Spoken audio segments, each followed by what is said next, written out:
वृंदावन बिहारी लाल की जय। जिन देशों में से होकर भगवान कृष्ण और अर्जुन गुजरे उन देशों के राजाओं ने भगवान श्याम सुंदर को भेंट दी और उनके दर्शन कर अपना जन्म सफल समझा।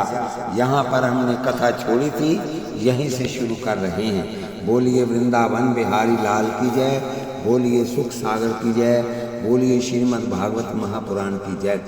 और फिर भक्ति सहित उनकी स्तुति कर उनसे वरदान प्राप्त किए तथा मार्ग में जो भी भगवान श्याम सुंदर के दर्शन करते थे वे अपने को धन्य समझकर कृतार्थ हो जाते थे और अपने भाग्य की बढ़ाई कर भगवान के गुणों का गान करते थे और कहते थे कि देखो पांडव कितने भाग्यशाली हैं जो सदा श्याम सुंदर के दर्शन का तृप्त होते रहते हैं। सूत जी कहने लगे कि इस प्रकार चलते चलते तीसरे दिन भगवान श्री कृष्ण ने द्वारकापुरी के निकट पहुंचकर अपना शंख बजाया, जिसकी ध्वनि सुनकर सांब और अनिरुद्ध जो कि उस समय द्वारका की रक्षा कर रहे थे दौड़े आए और तमाम ऋषिश्वर मुनीश्वर ब्राह्मण और सेना तथा नगर निवासियों के साथ प्रसन्न होकर गाते बजाते हुए श्री भगवान श्री कृष्ण के सम्मुख जाकर पहुँचे तो उनके दर्शन कर सब इस प्रकार प्रसन्न हो गए जिस प्रकार जन्म के अंधे को आंखें और बांध को पुत्र तथा अत्यंत निर्धन को बहुत बड़ा भारी कोष मिलने में प्रसन्नता होती है। तदंतर श्री कृष्ण जी ने सब ऋषिश्वरों ब्राह्मणों और मुनीश्वरों को प्रणाम किया और सांब अनिरुद्र और अन्य नगर निवासियों ने भी श्री कृष्ण जी को प्रणाम किया तथा उसके बाद सब आनंद में मगन होकर गाजे बाजे के साथ श्री कृष्ण जी को द्वारकापुरी में ले चले। जब भगवान श्री श्याम सुंदर द्वारकापुरी में पहुँचे तो वहाँ की शोभा देखकर आनंद में विभोर हो गए, क्योंकि उनके आने का समाचार सुनकर सब नगर निवासी स्त्री पुरुष और बालिकाओं ने अपने घर गली और द्वारों को साफ सुथरा कर बंधनवार और नाना प्रकार की ध्वजा पताकाओं से सजा दिया था और सब यथा शक्ति सुंदर वस्त्र भूषण इत्यादि पहनकर श्री कृष्ण के दर्शनों की अभिलाषा से अपने अपने द्वारों के अगाड़ी खड़े हुए थे और कुछ लोग तो अटारियों पर चढ़ गए जिन सब की शोभा का वर्णन शारदा और शेष भी नहीं करने में असमर्थ हैं। तत्पश्चात श्री कृष्ण ने सबको दर्शन देकर सबका यथा योग्य सत्कार किया। नगर निवासी श्री कृष्ण जी के दर्शन कर और उनसे मिलकर इस प्रकार खिल उठे जिस प्रकार सूर्योदय होने पर कमल खिल उठते हैं। तब श्री कृष्ण जी सब द्वारका वासियों को दर्शन देकर आनंदित करते हुए अपने माता पिता वासुदेव और देवकी के पास गए और उन्हें दंडवत प्रणाम कर राजा उग्रसेन को प्रणाम किया और दुर्योधन आदि का मारा जाना और युधिष्ठिर का राजगद्दी पर बैठना भी क्या सुनाया, जिसे सुनकर देवकी वसुदेव और उग्रसेन बड़े प्रसन्न हुए। तत्पश्चात भगवान श्याम सुंदर अपने अनेक रूप बनाकर एक साथ सब रानियों के महलों में गए, जिन्हें देख सब रानियां इस प्रकार प्रसन्नता से खिल उठी जिस प्रकार चंद्रमा के दिखाई पड़ने पर कुमोदिनी खिल उठती है तथा सब ने उनकी आरती पूजन कर अपने को कृत किया। बोलिए वृंदावन बिहारी लाल की जय। 13वां अध्याय परीक्षित जी का जन्म लेना और धृतराष्ट्र व गांधारी का परमेश्वर के भजन के लिए जंगल में जाना तथा मांडव्य ऋषि की कथा। सूत जी कहने लगे कि हे शौनकादिक ऋषिश्वरों, इस श्रीमद् भागवत पुराण के सुनने से बड़ा पुण्य हो कर सब पापों का नाश हो जाता है। इसके जितना महात्म्य और किसी भी शास्त्र का नहीं है, इसलिए इसको ध्यान से सुनना चाहिए। अब मैं आपके सामने श्री कृष्ण जी के द्वारका जाने के बाद हस्तिनापुर का हाल कहता हूँ। जब श्री कृष्ण जी द्वारका चले गए तो उनके दर्शन के बिना युधिष्ठिर को राजकार्य अच्छा नहीं लगता था तथा दिन रात उन्हीं के ध्यान में मग्न रहते थे। इस प्रकार कई दिन बीतने पर उत्तरा के गर्भ से बालक पैदा होते ही सब की ओर निहार कर चारों ओर देखने लगा, क्योंकि जब वह उत्तरा के गर्भ में था तो अश्वत्थामा ने पांडवों को मारने के लिए जो ब्रह्मास्त्र छोड़ा था उसका कुछ अंश उसे मारने के लिए उत्तरा के गर्भ में चला गया था। सो वहाँ भगवान श्याम सुंदर ने अंगूठे के समान रूप धारण कर उनकी रक्षा की थी। सो उसी रूप को देखने के लिए वह चारों ओर दृष्टि फेंक रहा था। जब ये समाचार राजा युधिष्ठिर के पास पहुंचा तो उन्होंने बड़ा हर्ष मनाया और तमाम ब्राह्मण और जाचकों को बुलाकर उन्हें मुंह मांगा दान देकर बहुत सा द्रव्य लुटाया।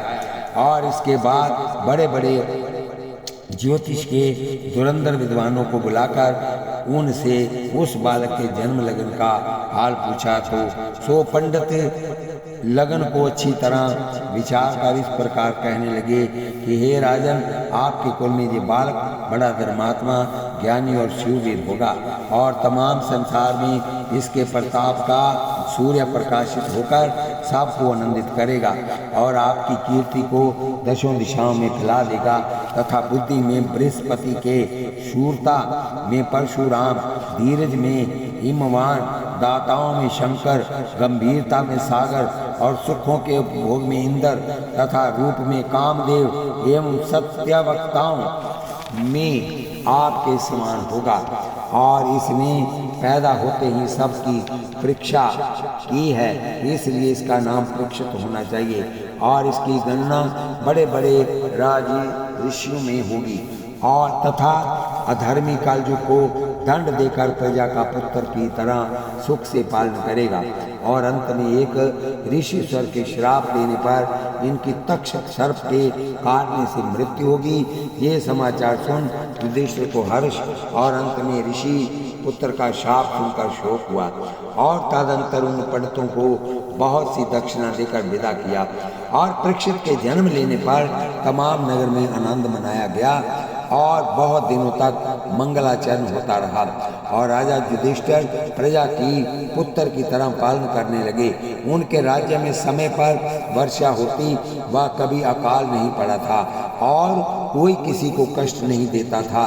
किसी प्रांत में भी चोरी डकैती अन्य धर्म की थाने में कोई रिपोर्ट नहीं आती थी तथा कोई भी न्याय करता व राज्य कर्मचारी रिश्वत नहीं लेता था एवं कोई अपराध कर लेता था तो उसे कड़ा दंड दिया जाता था। अर्थात शेर और बकरी एक घाट पानी पीकर अपने में द्वेष भाव नहीं रखते थे। उस समय देश भर में न कोई भिखारी दिखाई देता था और न भूखा ही होता था और घर घर में विद्या का प्रचार था तथा अधिक क्या कहा जाए, सब प्राणी अपना आनंद से जीवन व्यतीत कर निर्भय होते थे।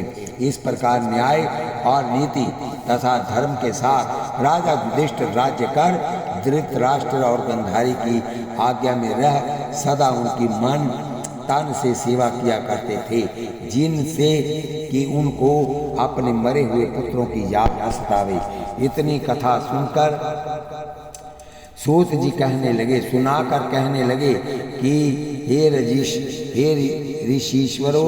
ऋषिश्वरों, मैं कुछ हाल विदुर जी का आपके सामने कहता हूँ। जब विदुर जी एक साल की तीर्थ यात्रा करके जमुना के तीर पर मैत्र ऋषि के स्थान पर आए तो उन्होंने वहाँ दुर्योधन आदि कौरवों का मारा जाना तथा युधिष्ठिर का गद्दी पर बैठना सुना तो वह ये सुनकर बड़े दुखित हुए और इससे अधिक वह ये सुनकर दुखी हुए कि धृतराष्ट्र और गांधारी सुख से युधिष्ठिर के जहाँ रहते हैं।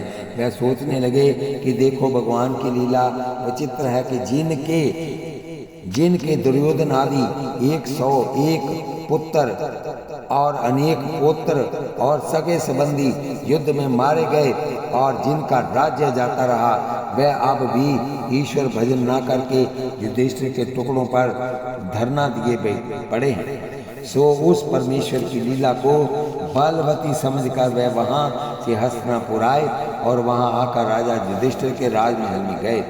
उन्हें देख युधिष्ठिर ने उनको प्रणाम कर बड़ा आदर सत्कार किया और कहा कि हे विदुर जी, आप बड़े ज्ञानी और धर्मात्मा है तथा आपने हमारी सदा विपत्तियों से रक्षा कर पुत्रों की तरह पालन किया है। सो अब आप कृपा कर ये बताइए कि आपने कौन कौन तीर्थों का भ्रमण किया और द्वारकापुरी तथा श्री कृष्ण का भी कुछ हाल मालूम हो तो हमें सुनाकर कृतार्थ कीजिए, क्योंकि जब से श्याम सुंदर हस्तिनापुर से गए उनकी प्रसन्नता का कोई समाचार नहीं मिला है। इसलिए चित्त को दिन रात बड़ी चिंता रहकर सदा उनकी जांच करती रहती है। ये सुन विदुर जी ने और सब तीर्थों का हाल तो युधिष्ठिर के सामने बता दिया, परंतु यदुवंशियों के मारे जाने और श्री कृष्ण के अंतर्धान होने का समाचार उनको इसलिए नहीं बताया कि ये समाचार सुनकर उनको बड़ा कष्ट होगा, क्योंकि अच्छे लोगों का कहना है कि ऐसी बात अपने मुख से किसी को नहीं कहनी चाहिए कि जिसके सुनने से उसे दुख हो। तत्पश्चात द्रौपदी आदि रानियों ने और नगर निवासियों ने जब विदुर के आने का समाचार सुना तो बड़े प्रसन्न हुए। वह उनको दंडवत प्रणाम कर उनका बड़ा आदर सत्कार किया। इसके बाद विदुर जी धृतराष्ट्र और गंधारी के पास गए तो वह उनके गले मिलकर बहुत रोए और कहने लगे कि हे भाई, आपके जाने के बाद हम पर दुख का पहाड़ टूट पड़ा, जिससे हमारे सब पुत्र और पौत्र आदि मारे गए और राजगद्दी हाथ से जाती रही।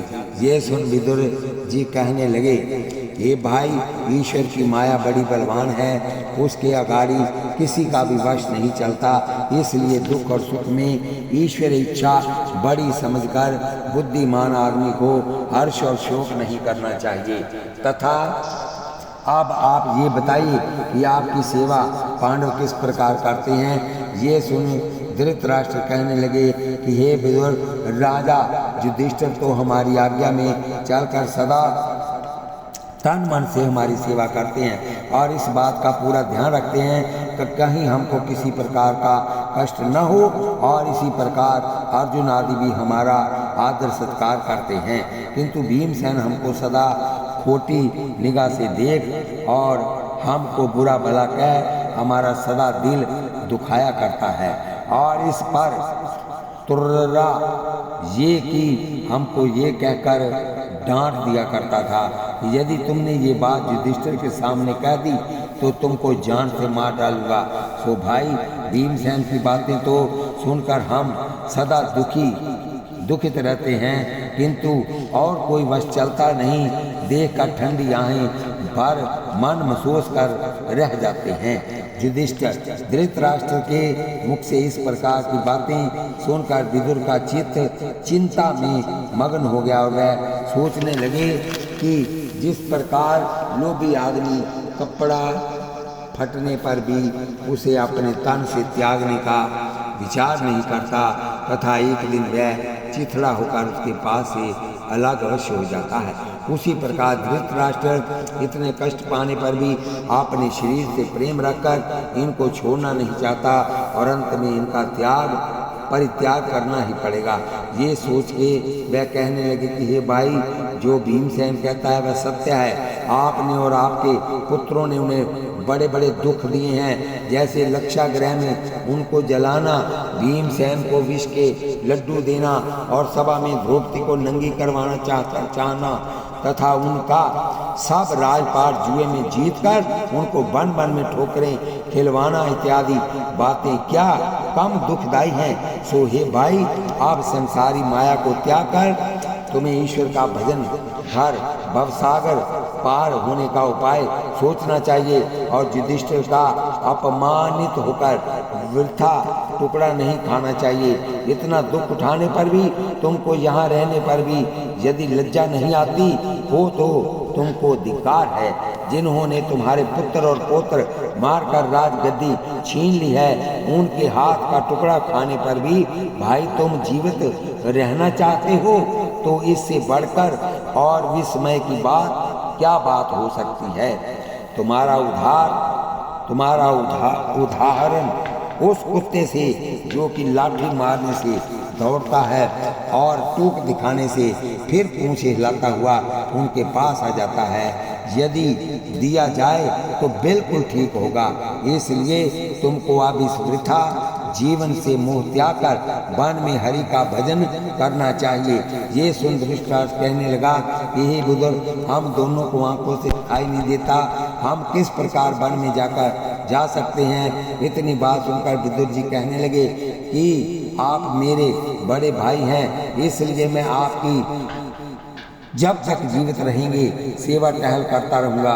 ये सुन आधी रात के समय बिना महाराज युधिष्ठिर से कह धृतराष्ट्र और गंधारी विदुर के साथ उत्तराखंड की ओर वन में हरि भजन करने की इच्छा से चले गए। उनके जाने के बाद जब युधिष्ठिर स्नान कर उनके दर्शन करने के लिए आए, उनके स्थान पर आए तो उनको वहां नहीं देखकर बड़े दुखी हुए और सोचने लगे कि पता नहीं किस कारण से दुखित होकर चले गए और ना मालूम कहाँ नदी नाले में गिरकर मर जाएंगे।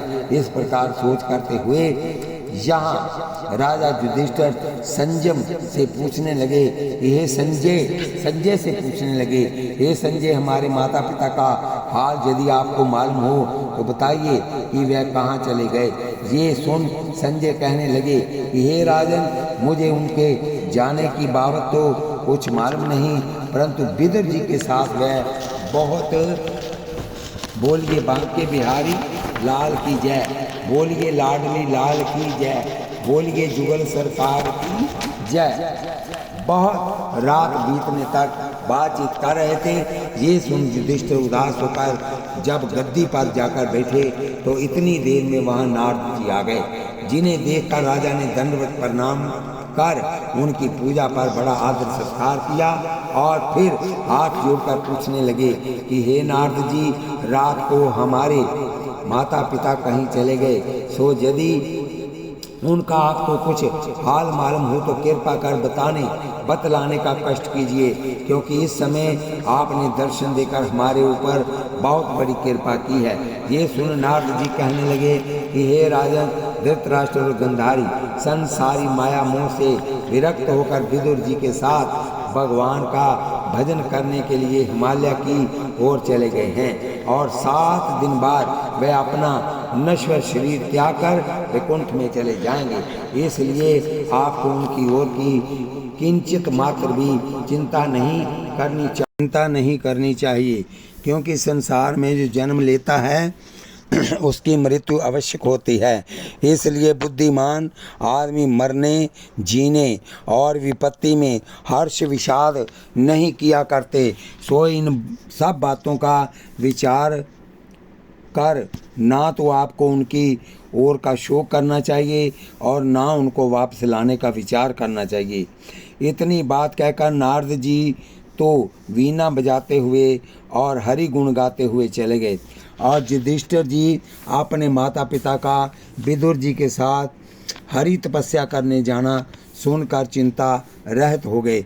इतनी कथा सुनकर सूत जी कहने लगे कि हे ऋषिश्वरों, अब हम आपके सामने कुछ हाल विदुर जी का कहते हैं, सो ध्यान लगाकर सुनो। पुराने समय की बात है कि मांडव्य ऋषिश्वर को किसी राजा ने झूठे अपराध में फंसाकर फांसी लगवा दी और जब वह धर्मराज के पास गए तो कहने लगे कि हे धर्मराज, तैने हमको बिना अपराध फांसी लगवाई है, इसका क्या कारण है। ये सुन धर्मराज कहने लगे कि हे ऋषिश्वर, आपने बचपन में एक टिड्डी को कांटे की नोक से मार डाला था, इसलिए आपको फांसी दिलवाई गई है।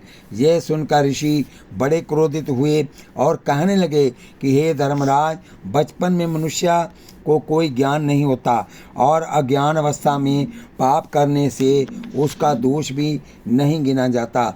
सो आपने मुझे फांसी दिलवा कर वृथा कष्ट किया दिया है, इसलिए आपको मृत्युलोक में दासी के गर्भ से शरीर धारण कर 100 वर्ष तक रहना पड़ेगा। सो मांडव्य ऋषिश्वर के श्राप से धर्मराज ने विदुर का अवतार धारण किया था, इसलिए तो वह परमेश्वर के भक्त और न्याय तथा नीति में निपुण थे। और जिस समय धर्मराज ने विदुर का अवतारण कर रखा था, उस समय सूर्य भगवान उनकी ओर का काम काज कर रहे थे। सूत जी ने कहा कि जो कोई इस कथा को ध्यान पूर्वक सुनेगा उसको यमराज की यातना भोगनी नहीं पड़ेगी। बोलिए वृंदावन बिहारी लाल की जय। 14वां अध्याय अर्जुन के द्वारका में वापस आने पर युधिष्ठिर द्वारा श्याम सुंदर का हाल पूछा जाना। शौनकादिक ऋषिश्वरों को सूत जी कहने लगे कि हे ऋषिश्वरों, नारद जी के कहने के 7 दिन पीछे धृतराष्ट्र और गंधारी अपना शरीर त्याग कर परलोक से धार गए तथा विदुर जी ने उनका विधि विधान से क्रिया कर्म कर दिया। और इधर श्री कृष्ण जी के गोलोक से धारने पर युधिष्ठिर को कालयुग के चिन्ह दिखाई देकर स्वप्न दिखाई पड़ने लगे और मनुष्य के स्वभावों में क्रोध, लोभ, मोह और अहंकार दिखाई देकर तथा पुत्रों की माता पिताओं से और स्त्रियों की पत्नियों से तथा भाइयों से लड़ाई का श्री गणेश दिखाई पड़ने लगा। इस प्रकार कालयुग के अशुभ लक्षण देखकर युधिष्ठिर ने भीमसेन से कहा कि हे भीमसेन, जब से श्याम सुंदर द्वारका हैं तब से उनकी ओर का कोई शुभ संवाद नहीं सुनाई दिया है और रात दिन चित्त को चिंता लगी रहकर दुस्वप्न दिखाई देते हैं। सो समझ में नहीं आता इन सब बातों का क्या कारण है। नारद जी ने हमसे ये अवश्य कहा था कि भगवान श्याम सुंदर ने पृथ्वी का भार उतारने के लिए संसार में अवतार लिया है। सो महाभारत में उनका बहुत सा उद्देश्य तो पूरा हो चुका है, परंतु जो थोड़ा बहुत और बाकी रहा उसे शीघ्र पूरा करके अपने परम धाम को चले जाएंगे। तो मैं समझता हूँ कि उनके अंतर ध्यान होने का समय निकट आ रहा है, क्योंकि दिन रात मेरी बाईं भुजा और नेत्रों का फटकना तथा कलेजा ठिकाने नहीं रहकर डर सा लगा रहना और कुत्तों का रुदन और उल्कों का भयावनी बोली से अहरनिश चिल्लाना तथा सब दिशाओं का प्रकाश रहित दिखाई देना और भूकंपों का होना एवं आकाश से रक्त वर्षा होकर वज्रपात होना और इस प्रकार गौओं की आंखों से आंसुओं का बहना, बछड़ों का प्रसन्न होकर दूध नहीं पीना, अग्नि का अच्छी तरह आहुति न लेना, देव मूर्तियों से पसीना आना, मनुष्यों का अनावश्यक क्रोध और लोभ कर झूठ बोलना, साधु महात्माओं का भजन में चित्त न लगकर राग द्वेष में लिप्त रहना तथा मित्र और सगे संबंधियों में प्रेम ना होकर विरोध का दिखाई पड़ना एवं गाना बजाना रोदन सा सुनाई देना। सो हे भीमसेन, ये सब खोटे लक्षण किसी बड़ी भारी विपत्ति के आने का चिन्ह है। इस प्रकार जिस समय राजा युधिष्ठिर चिंता अवस्था में बैठे हुए थे, उसी समय अर्जुन द्वारका से आए और उन्हें प्रणाम कर उदास मुद्रा में एक ओर खड़े हो गए। उनको देख युधिष्ठिर कहने लगे कि अर्जुन, भगवान श्याम सुंदर, नाना शूरसेन, मामा वासुदेव, मामी देवकी और राजा उग्रसेन, अक्रूर बलदेव, प्रद्युम्न, अनिरुद्ध और उद्धव तथा यदुवंशी और द्वारकावासी प्रसन्नचित हैं तथा हे अर्जुन, तुम बहुत उदास दिखाई दे रहे हो। सो सब कुशल तो है अथवा तुम्हारे कोई रोग तो नहीं हो गया है, वह तुमने किसी को कुछ देना कह के नहीं दिया अथवा तुम्हारा किसी ने निरादर कर अपमान तो नहीं किया। किमवा तुमसे किसी साधु ब्राह्मण का तो अपमान नहीं हो गया। क्या तुम्हारे पास से कोई प्रार्थी तो निर्मुख नहीं चला गया, अथवा तुम्हारी शरण में आकर कोई निराश तो नहीं चला गया, वह तुमसे और कोई अधर्म का काम तो नहीं हो गया, और भगवान मुरली मनोहर का अंतर्ध्यान तो नहीं हो गया, जिससे तुम्हारी ये दशा हो गई है। हे भाई, इस तुम्हारे चिंतित होने का हाल मुझसे शीघ्र कहिए, क्योंकि तुमको इस प्रकार उदास देकर मेरा हृदय टुक टुक हुआ जाता है। 15वां अध्याय। बोलिए बांके बिहारी लाल की जय। अर्जुन द्वारा श्री कृष्णचंद्र जी के अंतर्ध्यान होने का हाल सुनकर युधिष्ठिर का परीक्षित को राजगद्दी देना और फिर द्रौपदी और 5 भाइयों का हिमालय पर्वत पर जाकर श्याम सुंदर के ध्यान में शरीर त्यागना। सूत जी कहने लगे कि हे ऋषिश्वरों, इस प्रकार युधिष्ठिर के वचन सुनकर अर्जुन बिना कुछ उत्तर दिए जोर जोर से चिल्लाकर विलाप करने लगे, और जब उन्हें कुछ धीरज हुआ तो वह कहने लगे कि राजन, मैं आपको क्या बताऊं, भगवान श्याम सुंदर हमको निस्सहाय छोड़कर अंतर्ध्यान हो गए। वह साक्षात पारब्रह्म परमेश्वर के अवतार थे, परंतु हमने अज्ञानवश उनको अच्छी तरह नहीं पहचाना और केवल मामा का बेटा भाई समझते रहे। जिस प्रकार जल में अमृत दाता चंद्रमा के हजारों वर्ष रहने पर भी जलचरों ने चंद्रमा को चंद्रमा ना जानकर एक विशेष जल जीव ही जानते रहे, यही हाल हमारा भी समझना चाहिए।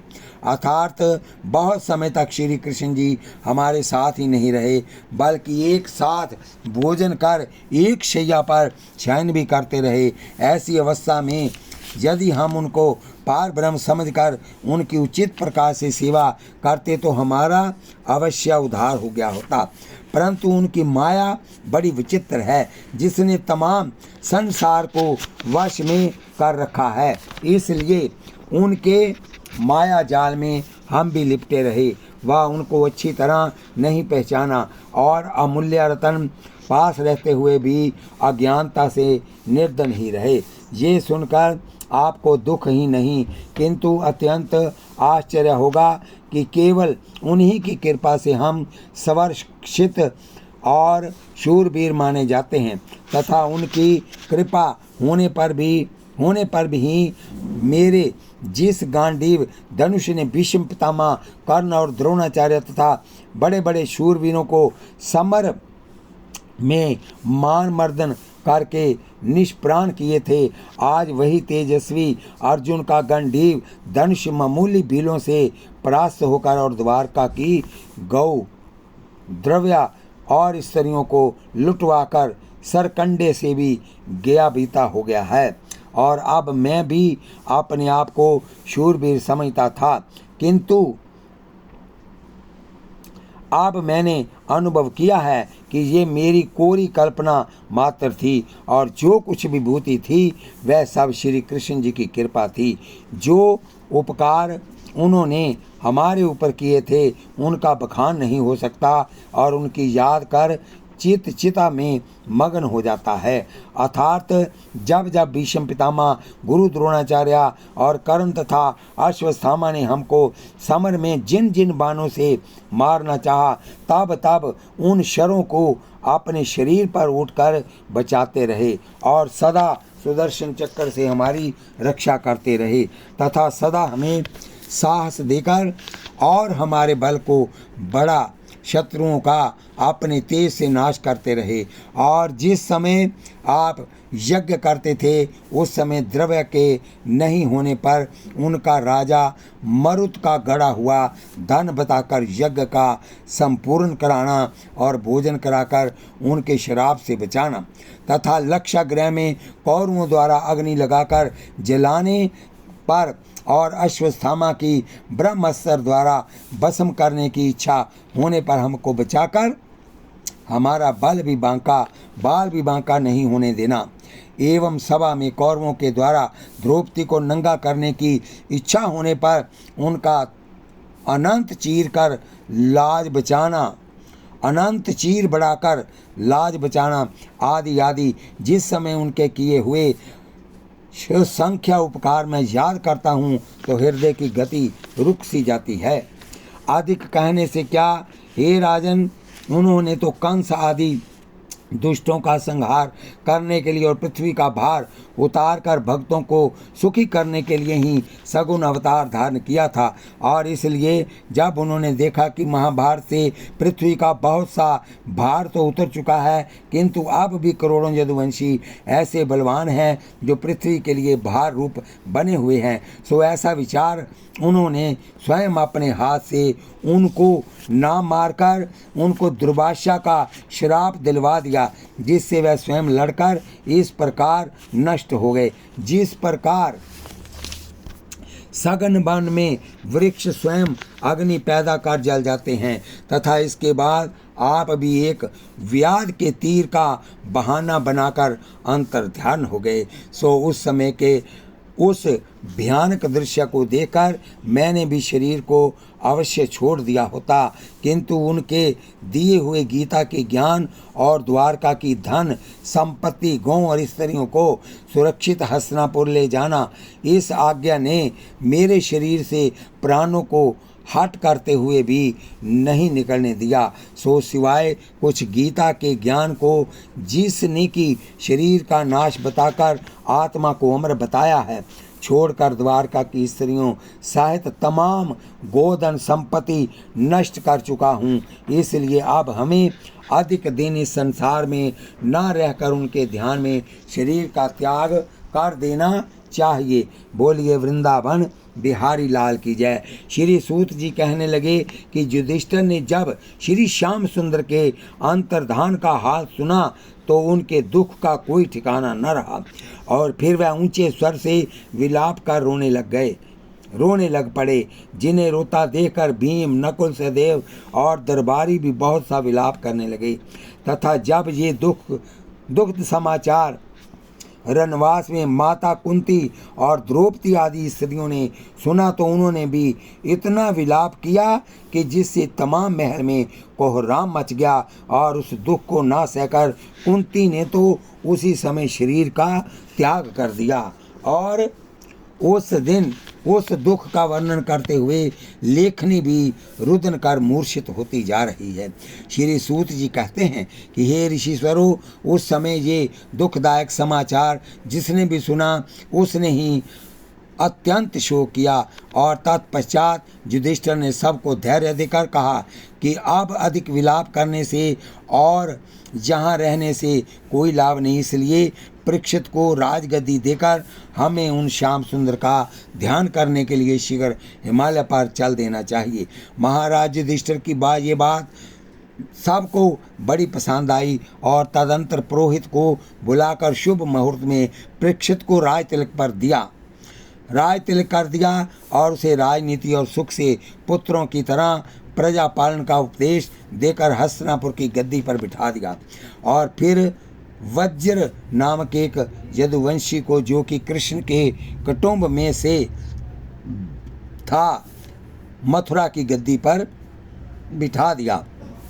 इसके बाद युधिष्ठिर, अर्जुन, भीम, नकुल और सहदेव तथा द्रौपदी ने राजसी वस्त्रों और भूषणों का परित्याग कर जाचक और ब्राह्मणों को मुंह मांगा दान और दक्षिणा देकर तथा वलकल वस्त्र धारण कर भगवान मुरली मनोहर की तपस्या के लिए हिमालय की बर्फ से ढली हुई चोटी पर पहुंचकर पांचों भाई और द्रौपदी भगवान श्याम सुंदर के ध्यान में मग्न होकर इस क्षणभंगुर शरीर का त्याग कर बैकुंठ चले गए। बोलिए वृंदावन बिहारी लाल की जय। बोलिए लाडली लाल की जय। और विदुर जी ने अपना प्रवास क्षेत्र में शरीर त्याग देवलोक को प्रस्थान किया। इस प्रकार उनके बैकुंठ चले जाने पर इधर परीक्षित धर्म से राज्य कर प्रजा को नाना प्रकार का सुख देने लगे, और राजा विराट की पोती से विवाह कर भगवान के चरणों में प्रेम रख आनंद से जीवन व्यतीत करने लगे। और उन्होंने अपने जीवन में 3 अश्वमेघ यज्ञ करके जाचकों को दानी बना दिया था तथा कलयुग को दंड देकर धर्म को शक्तिशाली बना दिया था। बोलिए वृंदावन बिहारी लाल की जय। इतनी कथा सुनकर शौनकादिक ऋषिश्वर कहने लगे कि सूत जी, राजा परीक्षित ने कालजू को किस प्रकार दंड दिया था, ये कथा सुनाइए। तब सूत जी कहने लगे कि राजा परीक्षित ने 7 द्वीप, एशिया, यूरोप,